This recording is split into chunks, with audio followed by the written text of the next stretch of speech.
December 5ஆம் தேதியிலிருந்து பிப்ரவரி 15ஆம் தேதி வரைக்குமே நம்ம வச்சுக்கலாம். தமிழ்நாட்டுல என்னடா நடக்குது அப்படின்னே யோசிச்சுக்கிட்டு இருந்தோம். எல்லாத்தையுமே மீடியால இருந்து மக்கள் வரைக்கும் எல்லாத்தையுமே ஒரு பரபரப்பிலே வச்சிருந்தாங்க அரசியல்வாதிகள்.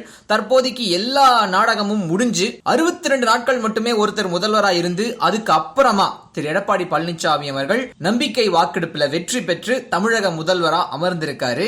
5 ஃபைல்ல கையெழுத்து போட்டிருக்காரு. முக்கியமான 5 ஃபைல். அதுவும் இல்லாம முக்கியமான இன்னொரு விஷயம், ஜெயலலிதா அவர்கள் பொறுப்பேற்றுக்கிட்ட அதே ஒரு அறையில இவரும் அவங்களோட சேர்லயே அமர்ந்து கிரீன் பென்ல 5 கையெழுத்துக்கள் போட்டிருக்காரு.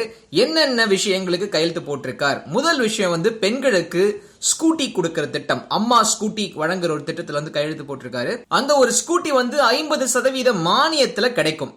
ரெண்டாவது விஷயம் சொல்லி பாத்தீங்கன்னா 500 மதுக்கடைகளை மூடுறது. இது ஜெயலலிதா பதவி ஏத்துக்கிட்ட உடனே போட்ட முதல் கையெழுத்து.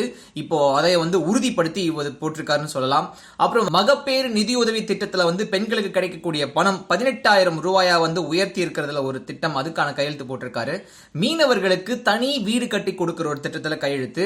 வேலை வாய்ப்பு இல்லாத இளைஞர்களுக்கு உதவித்தொகை 2 மடங்கா உயர்த்துறது. இந்த மாதிரி ஒரு 5 கையெழுத்துக்கள் அவர் போட்டிருக்காப்ல. இதுக்கு மேல என்னென்ன விஷயங்கள் நடக்கும், இவரு ஆட்சி எப்படி எடுத்துட்டு போறாரு, சசிகலா குழுவோட ஆதரவு இவருக்கு இருக்கு, ஆனா மக்களோட ஆதரவு தனக்கு இல்லைன்றது அவருக்கு தெரியும். இருந்தும் எப்படி எல்லா விஷயத்தையும் எதிர்கொள்ள போறார் அப்படின்றத வரும் காலங்கள்ல கட்டாயமா பார்க்கலாம் சார். இது ஒரு பக்கம் இருக்க, இன்னொரு பக்கம் இவங்க பதவி ஏத்துக்கிட்டது, இவரோட அரசு நம்பிக்கை வாக்கெடுப்புல ஜெயிச்சதே செல்லாதுன்னு சொல்லி திமுக பக்கத்துல இருந்து வழக்கு மேல வழக்கா போட்டுக்கிட்டு இருக்காங்க. அதையும் எப்படி எதிர்கொள்ள போறாருன்னு பார்க்கதான் சார் வேணும்.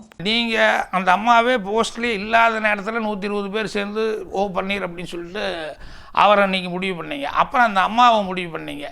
அதுக்கப்புறம் அந்த அம்மா இல்லைன்னு சொல்லியதுக்கப்புறம் மறுபடியும் இன்னொரு ஆளை நீங்கள் சஜஸ்ட் பண்ணிக்கிறீங்க. ஸோ இப்படி எம்எல்ஏக்கள் மாற்றி நீங்கள் 120 பேரே டிசைட் பண்ணிருக்கீங்கன்னா அப்போ இந்த ஓட்டு போட்ட ஜனங்களுடைய ஃபீலிங் என்ன?